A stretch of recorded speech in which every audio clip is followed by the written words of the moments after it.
bonsoir à tous et bienvenue au 19h de la télévision de Burkina. Voici les titres campagne de sensibilisation pour une meilleure gouvernance au Burkina Faso. À travers cette thématique, ce sont deux concepts qui ont été présentés aux populations. Il s'agit du partenariat pour un gouvernement ouvert et la promotion de la bonne gouvernance. Dans cette édition, vous aurez les échos de l'étape de Dédougou. Et puis Père Burkinbila, c'est le nom du projet dont l'objectif est d'outiller les parents pour mieux parler de sexualité avec leurs enfants sans tabou. Après 6 mois de mise en œuvre dans 3 villages de la commune de Barsalgo, USAID qui soutient cette initiative est allé sur le terrain pour constater les différents résultats obtenus. Le partenariat pour un gouvernement ouvert et la bonne gouvernance expliqué aux populations, ces deux concepts ont fait l'objet d'une communication à Dédougou dans la boucle d'Umhoun. Cette activité entre dans le cadre d'une campagne de sensibilisation pour une meilleure gouvernance au Burkina Faso. Reportage Issouf Zerbo et Karim Ouedrago. La promotion de la bonne gouvernance et le partenariat pour un gouvernement ouvert PGO. Ces deux référentiels adoptés au Burkina Faso en 2017 font l'objet de communication ici à Dédougou.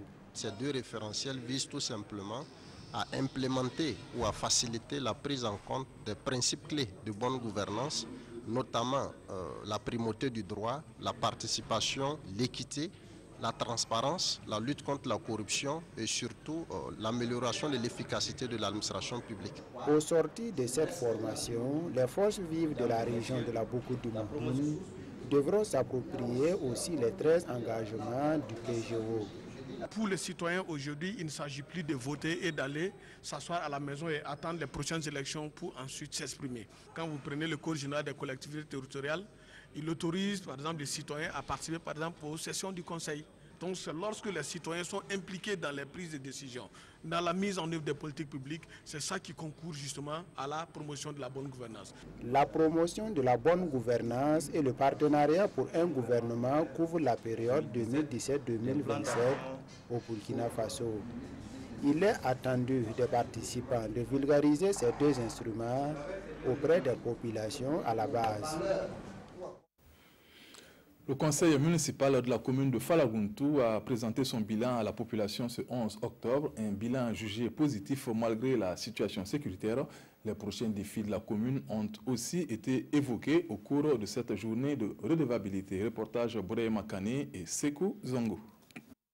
Un exercice de redevabilité aux allures de dialogue communal mais surtout d'interpellation citoyenne. Ici, le conseil municipal de Falaguntou rend compte de sa gestion de l'année 2017.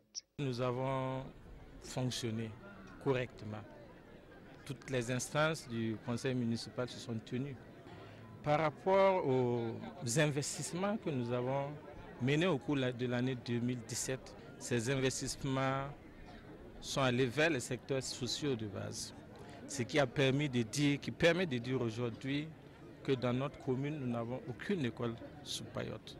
Ce qui a permis de disponibiliser l'eau potable dans tous les villages. De l'adoption du plan communal de développement 2018-2022 à la délimitation et le balisage de la zone pastorale d'Ekéou, en passant par la mobilisation des ressources financières, les populations de Falaguntou se font une idée du travail abattu. Le mot nous manque ce matin parce que nous avons vu la réalisation de la maison des jeunes ainsi que la formation des jeunes en entrepreneuriat.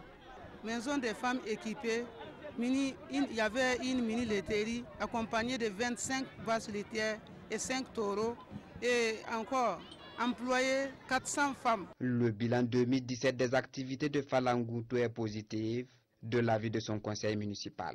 Les défis de ce conseil municipal restent entre autres la réalisation de routes et d'ouvrages de franchissement et bien entendu le lotissement de la commune dans le premier trimestre de 2019. Le ministre de l'Administration territoriale et de la décentralisation remet du matériel au CMA de Kongoussi. Il s'agit de consommables et de matériels médicaux d'une valeur d'environ 3 millions de francs CFA.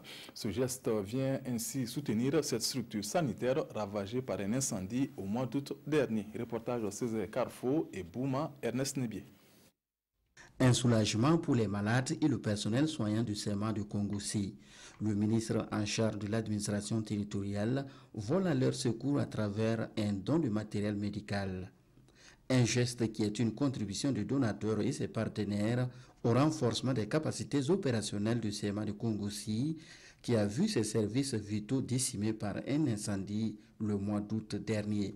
Le CMA, c'était la structure de référence des patients dans la zone ici. Et avec le matériel qu'on vient d'obtenir, on va encore renforcer ce plateau technique-là pour la prise en charge de nos patients. Composé de lits, de matelas, de matériel de stérilisation, des PSBB, des tétascopes, des tables d'accouchement, ce matériel médico-technique est d'une valeur de 3 millions de francs CFA. J'avais lancé un appel aux filles et aux fils de la province du BAM, chacun donc de contribuer pour qu'on voit si on peut au moins remettre en fonction quelques services donc, du CMA en attendant. Et je suis heureux aujourd'hui de constater que cet appel a été entendu. J'ai entendu donc qu'il y a beaucoup de filles et fils qui sont passés, qui ont fait des contributions diverses. Et nous sommes revenus aujourd'hui pour juste, à travers cette cérémonie symbolique-là, apporter également notre modeste contribution.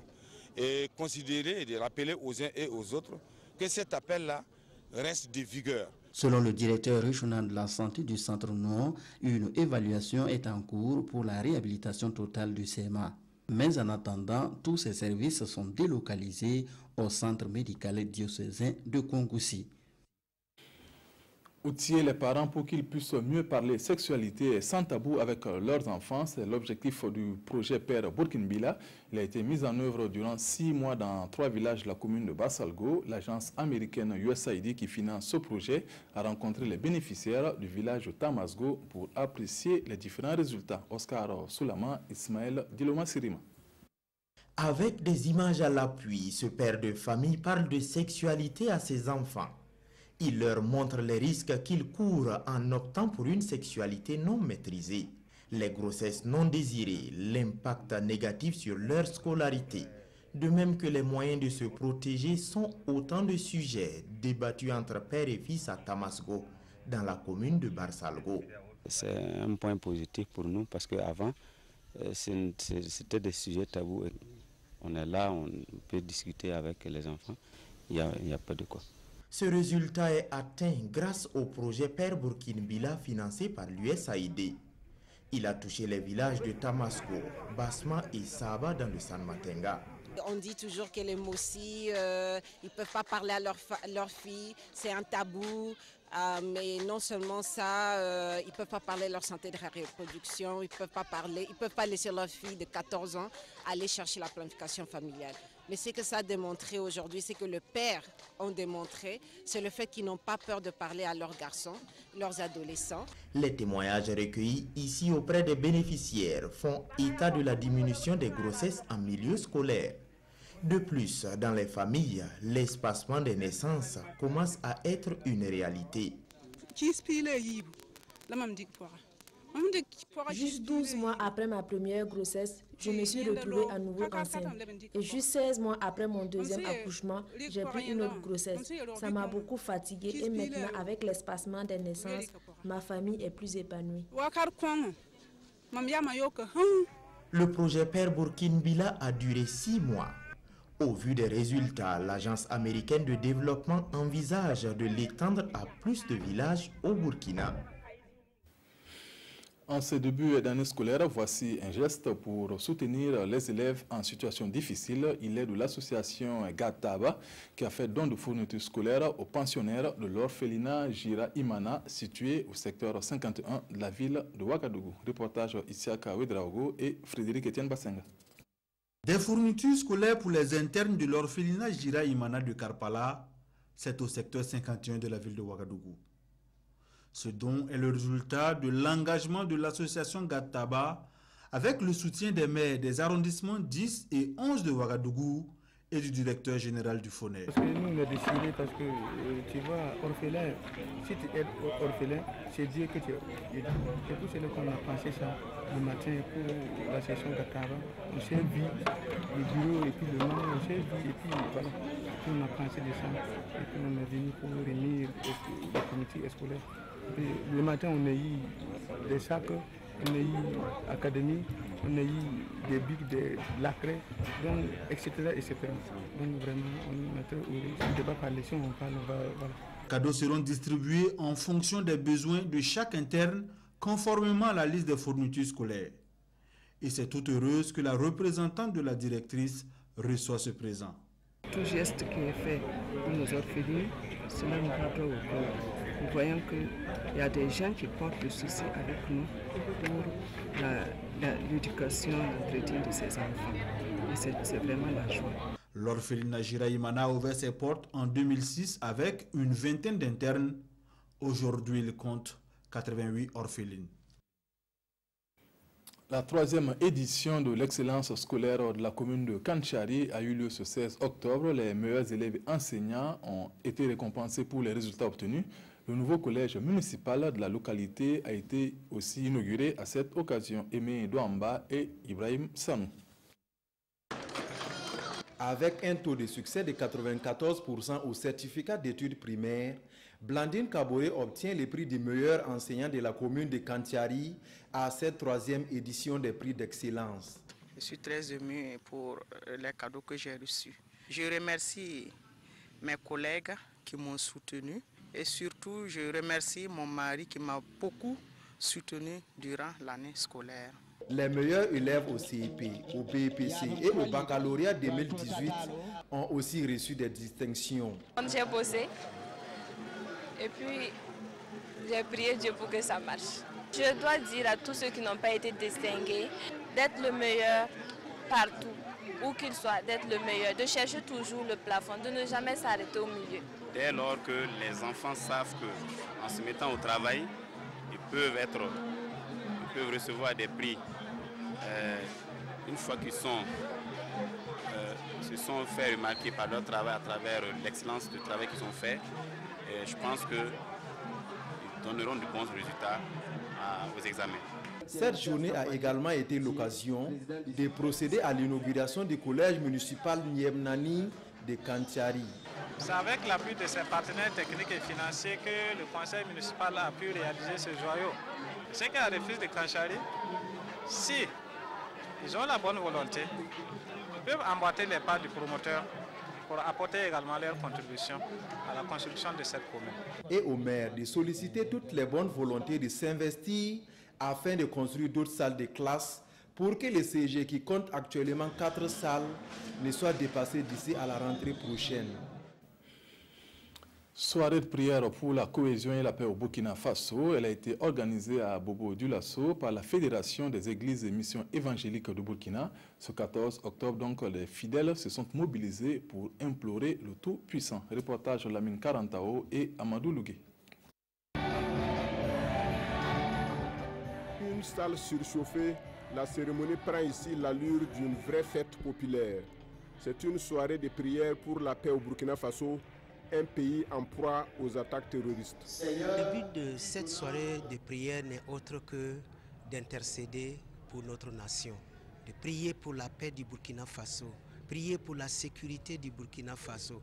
En initiant cette soirée de prière, les évangélistes ont la ferme conviction que la main de Dieu est plus que jamais indispensable à un retour de la paix et de la cohésion sociale au Burkina Faso, d'où le choix du thème « Bâtir le Burkina Faso avec Dieu ». Nous sommes convaincus qu'à travers la prière, Dieu va intervenir. Mais vous savez, on prie et puis on agit. Parce que la prière est accompagnée aussi de ce que nous faisons. Voyez, parce que même quand nous prions, le fait de demander à la population, quand vous écoutez le message, de dire à nos chrétiens, voyez, que nous-mêmes aussi, nos langages soient désarmés et que nos paroles ne portent pas de graines de destruction, parce que nous sommes avant tout citoyens de notre nation. Une soirée de prière à Bobo-Dioulasso qui marque également le lancement du programme d'activité de la FEME, la Fédération des Églises et Missions évangéliques du Burkina Faso, section de l'Ouest. C'est aussi l'occasion de présenter aux fidèles les membres du bureau exécutif de la Fédération et les présidents des différentes dénominations qui composent la FEME. C'est la fin de cette édition. Merci de nous avoir suivis. Le 20h, c'est avec Nathalie Kaoré. Bonne suite de programme sur la RTB. Bonsoir.